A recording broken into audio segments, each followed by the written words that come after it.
Welcome to Seattle Desi TV and yet another episode of Trailblazers. I'm Akshi Jain. Our guest tonight is someone who upholds India's flag proudly, shining the light of Indian culture, community, and art. She is a living example of a phoenix who has recreated her dance business at every failure, which has turned into a movement of Indian community and a home away from home for many. An entrepreneur, an artist, an activist, a mother of two, and the voice of many. Please welcome Dipali Jamwal. Oh my gosh, that was so sweet. Welcome, Dipali. Thank you for writing all of that. Yeah, that was so sweet. You absolutely are a living example for all of us. Thank you, Akshi. Thank you so much for having me here, and kudos to you on manifesting this for yourself. And I'm so proud of you to be doing this. And thank you, STTV, for having me here. Really appreciate the opportunity and can't wait to talk to you and get to know you more. The pleasure is all ours. Thank you so much for taking the time. So, before we get started into real questions, I just want to appreciate you for the personality you have, for the energy you carry, for the light you bring into every room you walk into, and how you are an inspiration to many. People look up to you for strength, resilience, being a daughter of an Indian Army officer who retired as a brigadier, which is one of the highest positions in the Indian Army. Who is that one person that you look up to and you draw your strength from? Well, thank you for such a kind introduction again. I wish I could say that there was one person that I look up to. I draw inspirations from a lot of people in my life, whether I've met them, whether I see them on television or I read about them. So I draw inspiration. In general, I'm a very, I look at the positive side of every person, and every time I meet somebody, I'm trying to draw the positives and try to see what can I learn from this person. My biggest inspiration obviously comes from my family, my dad and my mom being number one.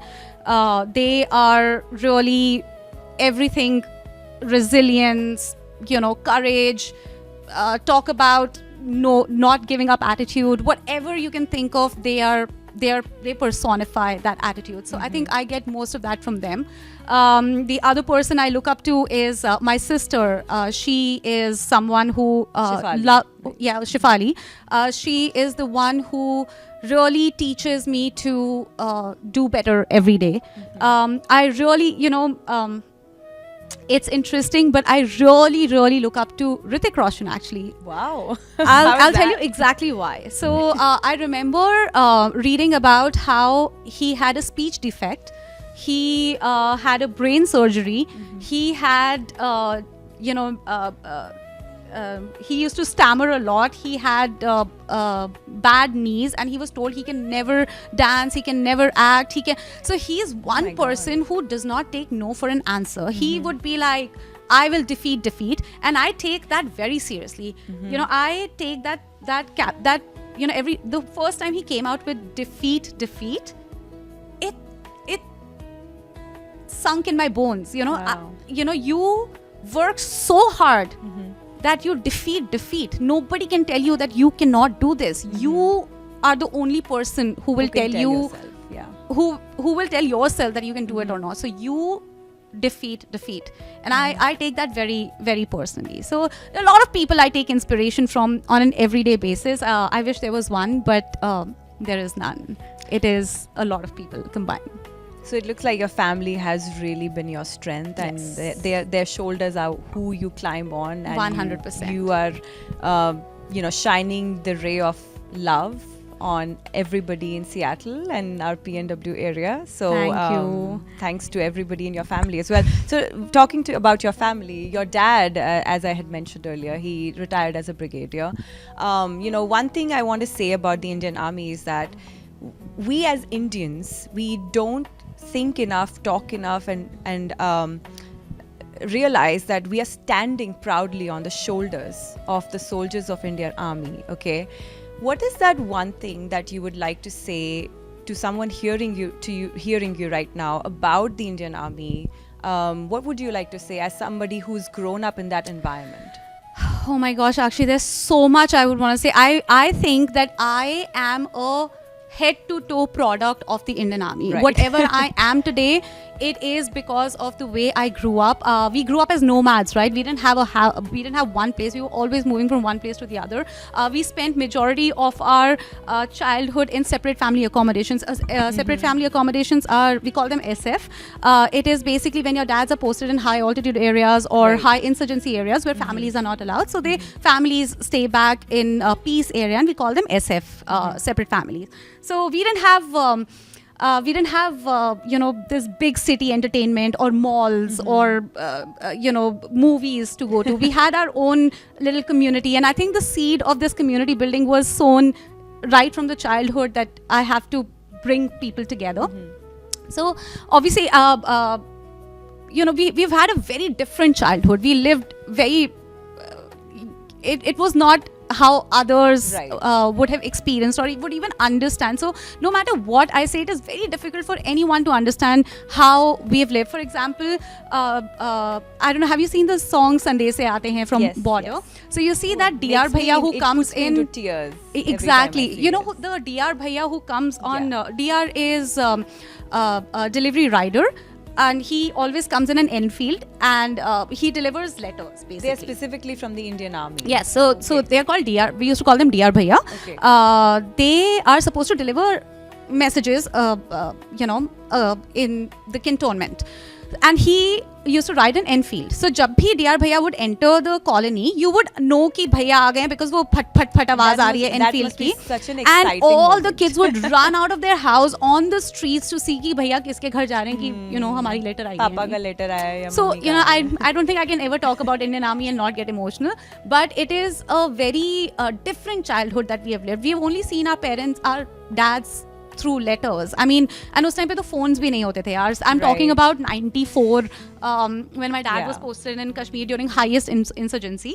And by the time हम उनको letter लिखते थे कि हमारा first grade में ये marks आए हैं, and his response would come back, I was already in second grade. So we've never seen him. But एक और चीज़ बोलते हैं आर्मी में, that no news is good news. So अगर No news is good news. Yeah, so अगर कोई news नहीं आई है, which basically means that your dad is still alive. Like, you're fine and he's fine.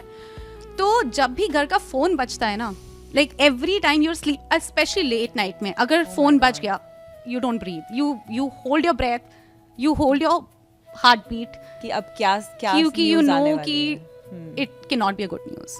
So that is the kind of fear, I'm just telling you the daily life का थोड़ा सा tip Yeah. of how and that was just my childhood. When we grew up, my dad was commanding a brigade in Jammu. Okay. And Jammu is obviously high One of the insurgency as highest well, and insurgency railway areas. station Right. used to fall under him as well. And that Jammu ka railway station is always under attack. There's Okay. always some movement Yeah. there. Yeah. So every time we'd come home and we would only phone pe sirf yahi sun. We'd obviously moved out. My sister moved out when she was 16 and I moved out when I was 18. So we'd already moved out, but when we'd come home, we would only hear on the phone ki, how many kills or who didn't make it home. I mean, throughout Oh my my God. childhood, I have seen so many brave soldiers who never made it home. And these are the people who we dined with, or we called lived them around uncle, you in and your we've called them community. bhaiya, and we've grown up with them. And they never made it home. So that is... Very painful. that is just something that we have That fear is always there, right? grown Like up probably with, and even this is with your just mother. one tip of the iceberg that I'm telling you. मतलब ये तो I actually my parents recorded a podcast very recently about the entire life of an Indian Army officer, and it has been my dream to record that so that I can publicize and share that with the whole world to see what Indian Army does on an everyday basis. I was talking to two of my friends actually not very recently.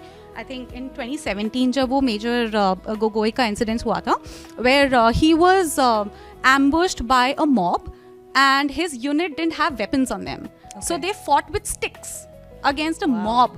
I mean, you use your war skills and then you're just using sticks to fight it.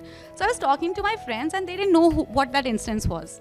And I was like, चल ठीक है, नया instance है, शायद नहीं सुना होगा. So I was talking about, Field Marshal Cariappa and Field Marshal Manekshaw. and they didn't know about that also. And that's when it struck me, Akshi, that It's not publicized people as do much. not know about No, Indian yeah, Army, and it is so unfortunate. I feel that if you've ever lived in India, if you live in India or ever lived in India, you owe your life to the Indian the Army. Indian Army. And you Absolutely. need to know about these people. I have grown up listening to Manik Shaw, to Karyappa, Arun Khetrapal. The exact sentence that I've heard this every day of my life growing up, okay? 21-year-old Arun Khetrapal, he destroyed 10 tanks and died in his own tanks. The youngest Paramveer Chakra receiver, Wow. Arun Khetrapal. I've heard this I've heard his name for my though. entire life, and people didn't know who he is. I can't believe that how different my childhood was versus, I think that's changing now though, Dipali. Now because of social media and I think because a- of technology, a it's lot thanks to relatively- Bollywood also. I am glad Bollywood is picking Because up of the movies, right. projects like these, like Vikram Batra. Dil Dhurandhar Mange came More. out, right? Dhurandhar Yeah. is also about an Indian spy. And I how haven't seen that yet, but I've heard really good reviews about Yeah, it. it's a good movie. Yeah. I couldn't get myself to watch a 3.5-hour movie. I said, You okay, need then I to can write so many absolutely. emails. You need to take a break. Just go and spend that time. But completing your answer on the Indian Army, I'm absolutely agree with you. Like none of us who've not had that environment and that we've grown up in a very safe environment, with both our parents in the house. My dad used to come home every night, and as a kid, you want to see your dad. You want to see your mom and dad. Like after coming from school, I would be delighted to see my mom there for me. I would be delighted in the evening when my dad used to come. So I cannot imagine that it's not just the sacrifice of the soldiers, it's also the sacrifice of the children, of the Family. officers, the families, you The moms are the real lioness real of the- strength. of Your the house. mother is a real strength. My sister didn't recognize my dad. So when he came back home, she started calling him uncle because she hadn't seen him. I mean, I was still a little older than her, so I knew that he was dad, but she didn't know who dad was. Okay, I want to know this. So how long did it take for your, like usually on an average, how long did it take for you to see your dad? It totally depends which area was he posted in. If it was high insurgency areas, then maybe a year or year and a half. Oh my God. But sometimes he'd come home for Diwali. Actually, no, I don't think I've ever spent Diwali with him. But what we would do is we would save all our firecrackers and we would not celebrate Diwali on the day of Diwali. Diwali for us was always when our dad would come home. yeah. Holi was always when he comes home and then we play Holi. So it totally depends on which area are you posted in. But for example, when we were posted in Hyderabad, so he was with us for a good chunk of 3-4 years. But we were older then. Growing up, I don't think I remember seeing him much. I can't was doing- think of. I don't have any He memories was of. being a father to the entire nation, Yeah, exactly. I have letters of him where he says that I have heard your best friend is so and so. I can't even imagine, right? Because I'm a mom now. I can't imagine writing a letter to my son and saying that I've heard your best friend. I want to know who his best friend is.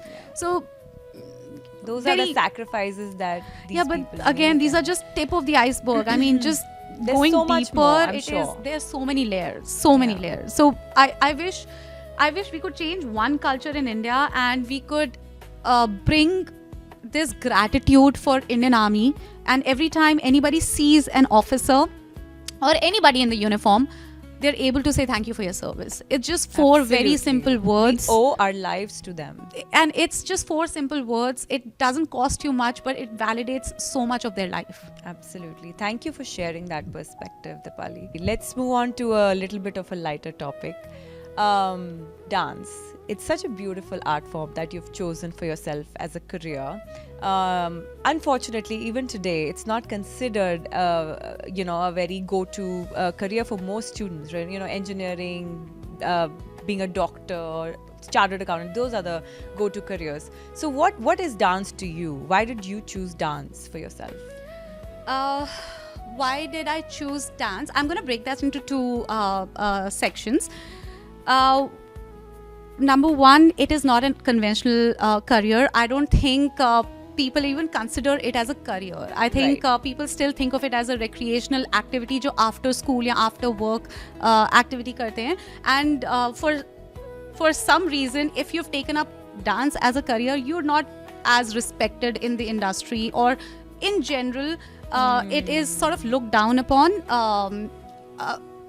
I'm not even kidding. I have been able to build the biggest dance community in Pacific Northwest. I have such a huge community, and yet I get asked every day, every single day, I will answer this question where people will come to me and they're like, so what do you do?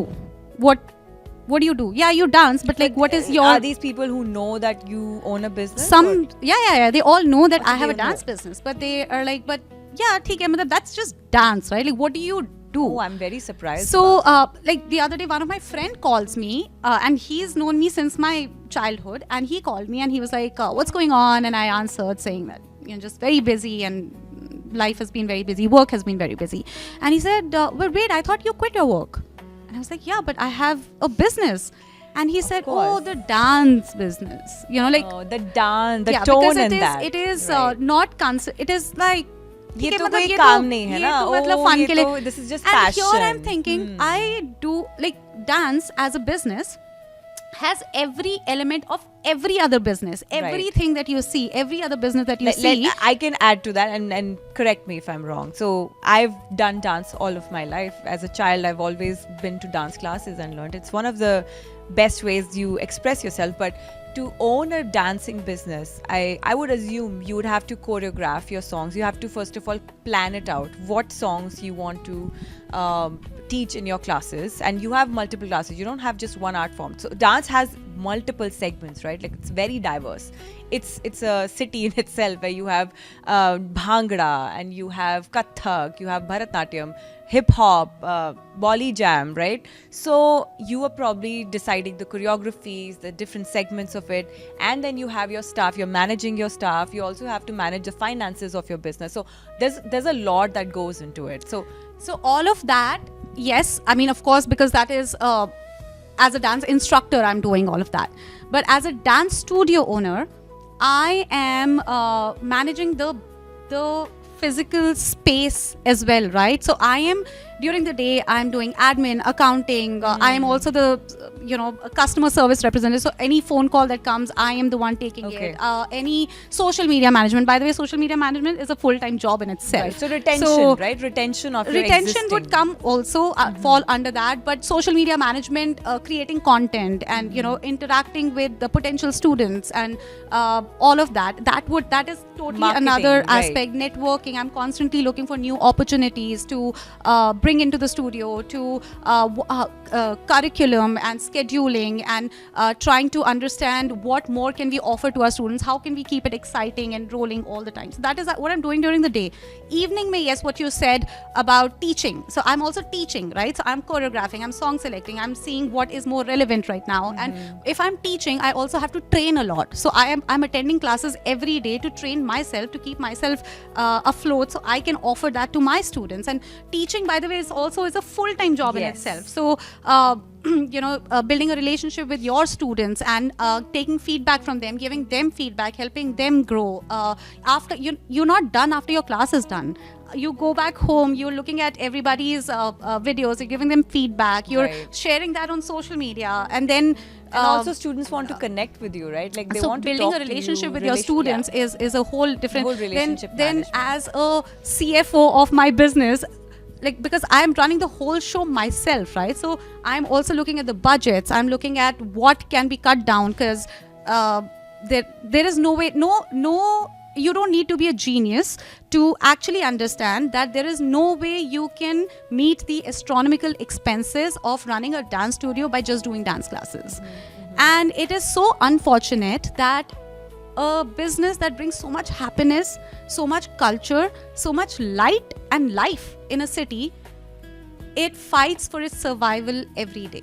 Right. And that is the unfortunate part of a dance studio. Let's get into a little bit more of that aspect. So you did mention, and you write for Forbes, Yes. right? So in your blogs, you've written that you did lose your business when pandemic happened, unfortunately, and you have recreated it right from scratch, right? And it has happened a few times before as well. So you had to restart completely. And you also talked about arts and culture in general, overall, not just dancing, other art forms as well, overall helping the economy, national economy, contributing about $1 trillion. So talk to me about that. And that never gets recognized and never gets talked about in the mainstream, right? So how does art and culture contribute to the economy, and why is it still so hard for a business owner like a dance studio like you have to run this business successfully? Like I said, that dance studio brings so much life in the city. I know so many people who've moved to Seattle to be a part of Lift to Dance. So many people who have, I have not hundreds but thousands of examples of people who've chosen to stay in Seattle and not move out of Seattle to be a part of Lift to Dance. Our studio used to be in Belltown before this, and the real estate around Belltown was all occupied by Lift to Dance students because they wanted walking distance from the studio. And when we moved to South Lake Union, everybody is renting spaces around South Lake Union. And people have moved from Bellevue, from Kirkland, from Issaquah to South Lake Union because they just want to walk to the studio. Well, one of my friends she lives in Bellevue, and she was going to actually move to Seattle this year. She's going to. Nice. So, yeah. So I'm saying people have. I'll give you one more example. There's a girl. She was in Philippines, and she comes from a very conservative family where dance is not allowed. Like, she wasn't allowed to dance. So after marriage, she had 3 kids, and her husband got an opportunity to move to the US. She could have chosen to move to any place in the US, and her family lives in California. She could have easily chosen to go to California with her family, but she used to follow Lift to Dance on Instagram. So she's never met me. She's never met anybody. She followed Lift to Dance on Instagram. She convinced her husband that I want to move to Seattle because I want to be a part of Lift to Dance. Wow. With 3 kids and a husband, they decided to move to Seattle, and her husband was very, very supportive. And today she's such a big part of Lift to Dance family. Wow. So this is just one example that I'm giving you, but and when people come into the studio, they benefit. The neighborhood is benefiting as well, right? Like, they're going to pubs after that, they're going to coffee shops after that, they're going for dinner after that. So entire neighborhood, neighborhood is uplifting, right? Yeah. Now, what is unfortunate about a dance business is that yes, as a community, I have a huge community. I have 3,000 people. My husband laughs about it, but I have 2 biological kids and 3,000 kids that I truly love, that I'm a mom to, and I absolutely love them. They have my whole heart. But as a business, I still survive on everyday footfall, right? Like, how many people come to the studio every day will define if I will break even this month or no. And some days 20 people come, some days 5, some days we have to cancel classes because no one showed up. Why they didn't show up, it is a different story altogether. But we survive on everyday footfall. And it is absolutely, so what that means for me as a business is that I have to constantly keep my efforts up to attract new student. What more exciting stuff can I do? What can I do today? Bring the new song. Today's Mother's Day. Let's do a Mother's Day special. Let's do a Father's Day special. Let's do some exciting stuff to keep people engaged and excited and bring new community activities. I am exhausting myself, and will you believe me? It feels like you're just constantly trying. You probably did this last month, but now you have to do it again and again. Every day. Every day you have to keep yourself relevant and engaged and excited. I'm very surprised with that because when I look at Lift to Dance, and I follow you guys extensively as well, I feel that oh my God, this is such a huge community. We do have a huge community, right? Yeah, 100%. But how many people show up to the classes will define if we break even that month. And believe me, I've been doing it for 6 months now. I am 100% convinced that dance studios cannot survive by dance classes alone. There is no way. You don't need to be a genius to do the math yourself. The expenses are astronomical, and the effort that goes into running a dance studio is crazy. I think the other thing is that people also don't want to pay a lot of money for a dance class, and they don't realize that the amount of what they're really getting out of it is astronomical. I don't think that is the problem. I don't think at least our audience, I don't think they care about paying for dance classes. There are multiple problems with a dance business, especially for a one which caters to adults. We don't have kids audience, because kids are more loyal and they come, they'll Right. come every day. But for adults who have priorities, whose priorities keeps changing. For example, the life cycle of a dance student is when they're new to the city, they'll come to the studio because they want to make friends and they want Right. to be a part of the community, and when they'll come to classes every day, and then when they Once find they friends, do, then and yeah. that frequency drops to every week, to every month, to every year. Some people, they're still very much a part of the community. All the efforts that we do, They're involved. they're everywhere. involved in it. But will they show up for classes? Probably not, because they found different avenues or different interests, right? So what that means for me is that I have to every day attract new students to class. Every day I have to keep my engagement really high to attract new students. And I, as an instructor, or anybody as an instructor, cannot afford to have a bad day. You Right. cannot have a bad day, because Yeah. every student who comes You to have the to studio show up with that energy has to and see. have the best day. Right. And I think that's what I got from your classes as well. Like, the amount of energy you had even at the end of the class, you repeated every single time, like maybe like 15 times you repeated the same choreography with the same energy, just to make sure everybody else has a good time. When people are coming That's to the amazing. class, they've already had a stressful day. Like people already have enough stress going on in their lives. They're coming to the dance studio to wanna actually relax. let it go. Yeah. They just want to have fun. Yeah. So, and I have chosen this career for myself. I want to be that person that You love doing this. gives them energy. When you were talking about how people come into the studio when they make friends, they want that community, and then they just sort of reduce the frequency.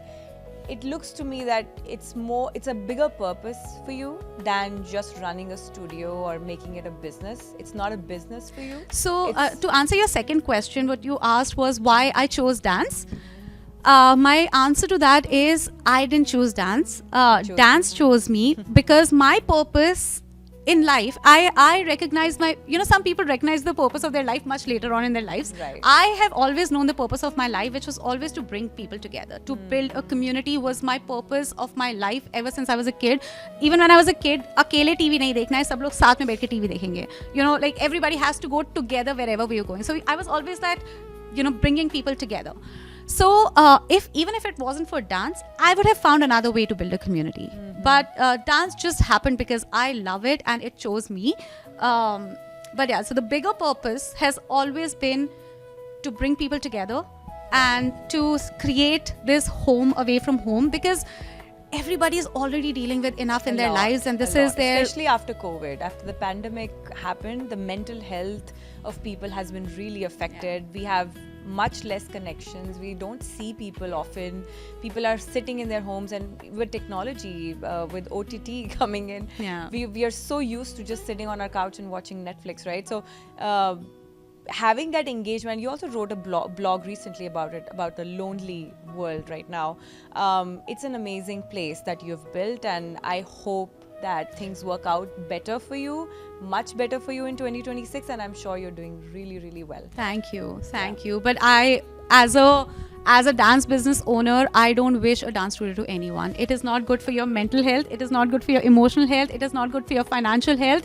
The only people who can run a dance studio are the crazy, passionate people who are just who don't care about Bottom line. who can just say goodbye to their anything personal Right. to them and just Run a business. just run Very a focused. dance studio for just because they're passionate about it. It is only a passion project. It can never be, a financially sustainable one. That's a sad reality. It is and it is so sad. It is so ironic for a business that contributes so much to the health of Right. the Economy. city. It is, it survives. It fights so hard to survive every day. To close this topic out, before we do that, I just want to say that for me personally, I work in corporate, right? We bust our asses for 40 hours in the week, and by the end of the day, I have kids. I have a kid, and I'm working around the house. Especially in America, you don't have any help, so you're maybe probably 10 hours in the day. You're just constantly on your toes. You're busy. dance is something, and any kind of art form for that matter, I feel it brings you back to who you really are. You know, anytime in my week or in my month when I go for I do any kind of art, I just feel like myself. It brings me back to sanity. Yeah. It brings me back to who I really am. I think the best investment you can do in yourself is learn how to dance.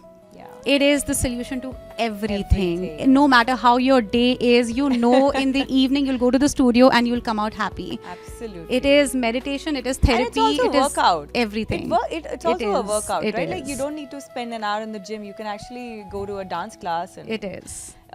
get all the happiness. But and I don't the like to workout. promote it like a workout because there was this one girl who disputed the class saying, I didn't sweat, so I need my money back. Oh my God.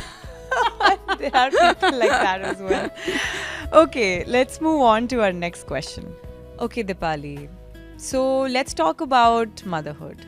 You know, you My have- favorite topic. favorite topic, even for me. So I have a son. You know, he's about to turn 2 in next month. Oh, baby. Yeah, he's such a small, sweet toddler. And motherhood journey for me has been very, very difficult. I think it truly made me a woman. I was a girl before I had my son, you know. It made me a woman into what I am today. But it makes you realize how difficult the job of a mother is.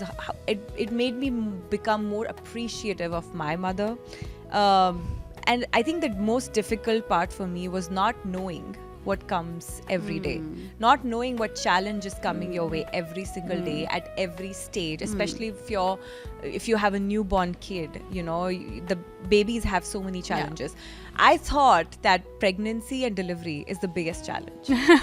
And what came after What a was, joke. oh my God, all hell broke loose. Okay. Yeah. So, how has motherhood shaped you? Because as I said, like it shaped me into this grown woman where I've become much more responsible. My time is much more utilized more efficiently, even at work, right? How has it shaped you? Yeah, I think the first month of becoming a mom was very, very challenging for me. I didn't know what was happening with my body, and you know, a new kid, and I wasn't sleeping. He was crying, he wasn't latching. There was just so many challenges. The first month was very hard, but I absolutely enjoy it. I love it so much. I think in general, I am a person who takes on challenges with a lot of excitement. I am a very I'm a very excited person I in know. general in life, no matter what roles I pick up, be it a community leader or activism or motherhood. I'm just very high on life in general. So I love being a mom. If anything, it has taught me to multitask like I can be at 3 places at the same time is what it has taught me. You know, every day is very different. Every day, if you ever saw me outside or in my daily life, have you ever seen a Bugs Bunny cartoon where Bugs Bunny is just running Yes, I from one have. corner to the other? That's me in real life. I plan plans. You know, I am making lists even when I'm sleeping. So as a mom, I never sleep. I'm a very restless person. I'm always like making plans and things that I'm forgetting. I send myself voice notes at 2 a.m. that I forgot this. So, you know. Really? Yeah. I'm always. You send yourself voice notes like how? That, you know, forgot to buy this kid's present. Uska birthday party hai, so he has to go there. So reminder to buy a birthday present for this kid, or you know, she has a school project due, or we have to buy this and stuff. So I'm always sending myself voice notes. I don't think my brain turns off. I'm always working, but I think I borderline thrive of it. Like I am I'm always juggling. So I don't think there's any such thing as work-life balance.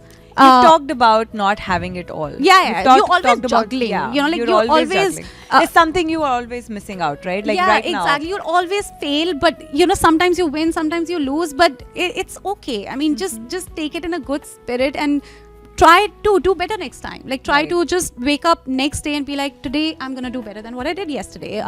For example, on Mondays, my son, after school, my son has chess, my daughter has gymnastics, then she has swimming, and then I have to go to SPD for my training sessions, and then I have to go to the studio.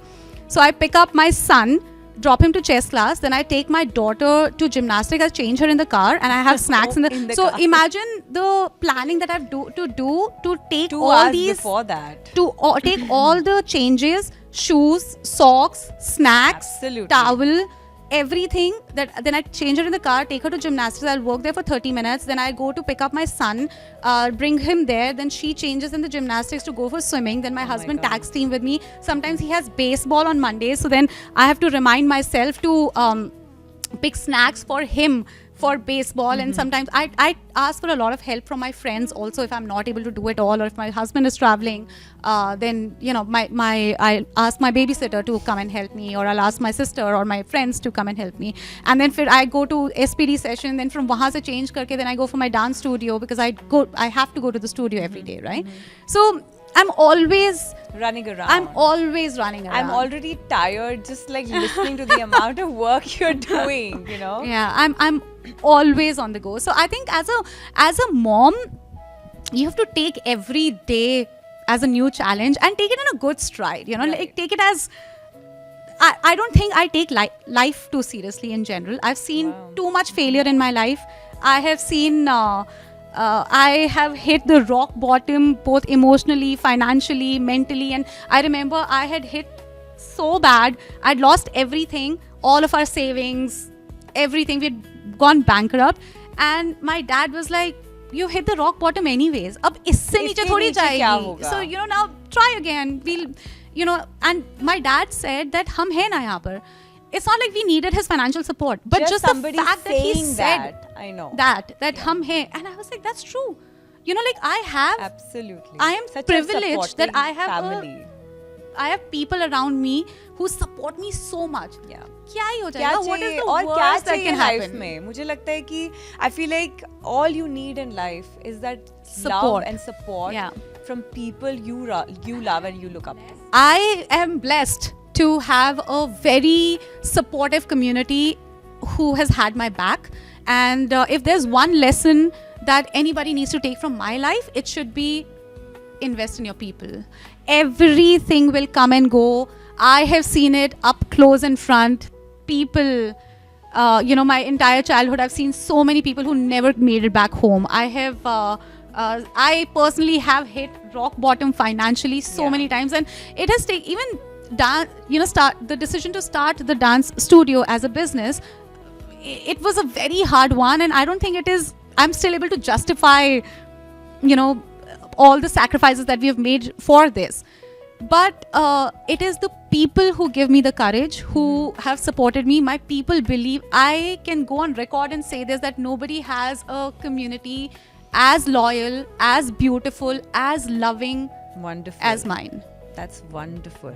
Absolutely. I agree with that. And I've met a lot of people and students who've danced with your studio, in your studio. And people don't want to go to any other class because of the environment you've created, because of the camaraderie that you've created for them. And that's absolutely priceless. You cannot put a price to it, right? So let's expand on that failure part a little bit.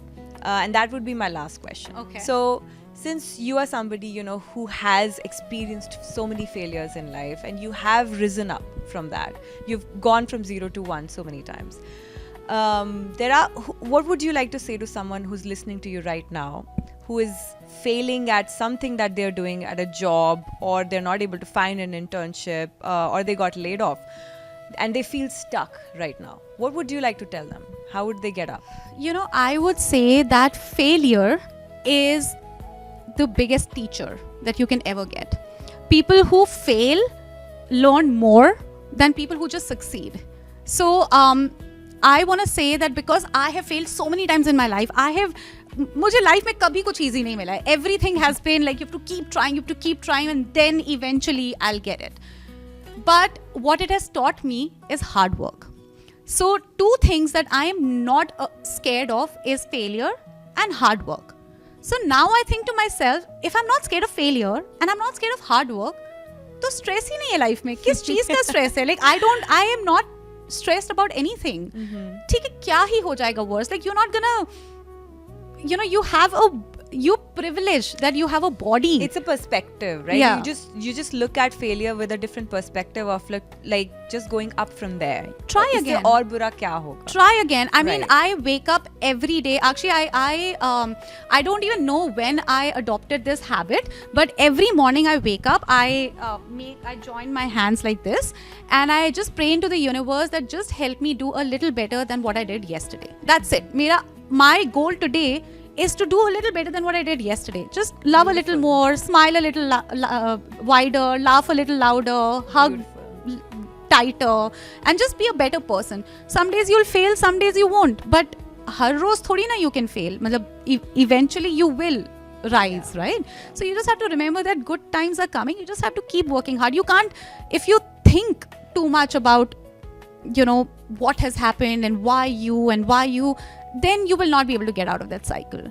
I think you just have to take failure as a lesson. If you think about it that way, that this is a lesson it's trying to teach me, which basically means मैंने ये गलत किया था, so now I have to work on that and keep working hard, then you'll come out of it. So Beautiful. That's that. Beautifully said. I want to close that out by saying one thing I heard from Jay Shetty. He's one of the people I look up to and hear on a, every now and then when I feel stuck. He said, you feel stuck because you are holding on to the feeling that has already moved on. So let's say your dance studio, you lost it. You're holding on to that feeling of having a dance studio and that feeling you got when you danced in that studio, but that has already moved on because financially you had to let it go. And you're stuck in it because you're not able to think beyond that feeling. So what you need to do is forget about it. Think what new can come into your life and how you can get up today. And this is not a failure. This is just a launch pad for your success coming up. nice. So I'd heard somewhere that when you're trying to do extraordinary things in life, like when you're aiming for the moon and you're trying to do extraordinary things, then you can't worry about ordinary problems. You Right. cannot have ordinary problems. And I took that very seriously. I took that in my bones. So, like falling sick is such an ordinary problem, or feeling tired is such an ordinary. Right. I don't have time to feel tired. Like when people are like, how are you not I don't think, like I take classes every day and I hear people say ki, oh, yahan par dard ho raha hai, yahan par dard ho raha hai, how are you okay? I'm like, I don't have the time to think. I have to do extraordinary things in my life. Right. I don't have time to feel the pain. Yeah, of your that is such an legs. ordinary problem. I could be running 104 temperature and I would still take a class. Oh my God! Don't 'Cause do that, Dipali. Please It just go home and rest. It's my, like I said, in the very beginning, before the cameras went on, you asked me what is me time, what is my time, what recharges me. It's dance. So that is me. Like that is when you see me in class and I'm giving out that energy to everybody. That's because that is me time. I am recharging myself, and that is, I would not give up that for anything. Beautiful, beautiful. And I wish you all the best. Thank you you. so much for speaking with me Thank today. you. I learned a lot from you. I see zeal, passion, and resilience in you, and I see you have such a bright future.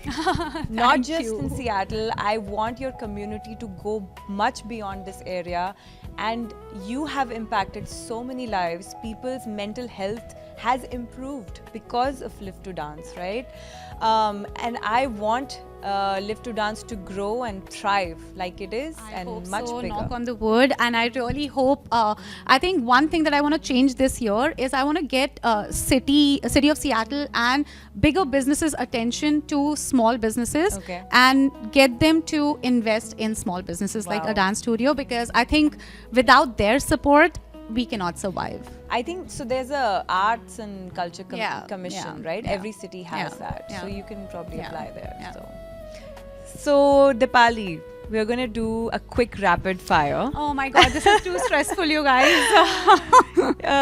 You don't have to think. You just have to quickly respond to Okay. whatever comes to your mind. I'll try my best, but I have to give you a heads up. I'm not a I'm not a Quick witty thinker. person. I'm not a quick thinker. I take time to prep. Maybe this is practice Okay. then.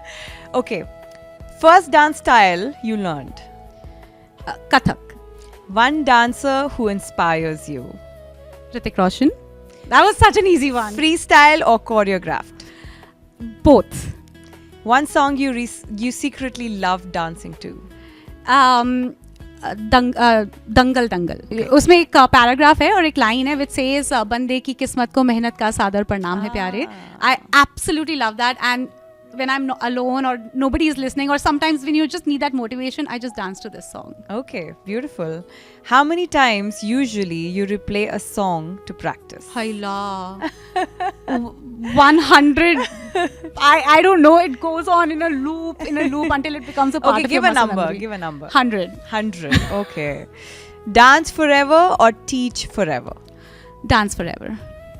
Okay, that brings us to the end of the Yay, rapid fire. That was good. We Oh do my not- gosh, thank God. That was easy. We do not have a hamper, but that does bring us to the ending of our conversation Thank you. tonight. Thank you. Thank that you was so fun. Thank you so much, Dipali, for coming. It was lovely having this conversation with you. I learned a lot, and I hope you thrive and your dance studio does much better than it has in the past. And Thank wish you. all the Thank you. I best. knock on the wood for that. And thank you. Congratulations on your third podcast, which Oh, is thank you. crazy. By the way, it doesn't look like it's a third podcast only. Oh, So thank you're you. really good at that. And thank you, Seattle Desi TV. It's been such an honor and pleasure. And I'm at my favorite studio. It is George's Spotlight Studio. If you've not been here, you absolutely have to check it out. I love George. And thank you for this beautiful spot. And thank you, everyone. It was really, really fun. Thank you. Thank you, Seattle Desi TV, for this amazing podcast. Thanks to Spotlight for the beautiful studio. And keep watching The Trailblazers.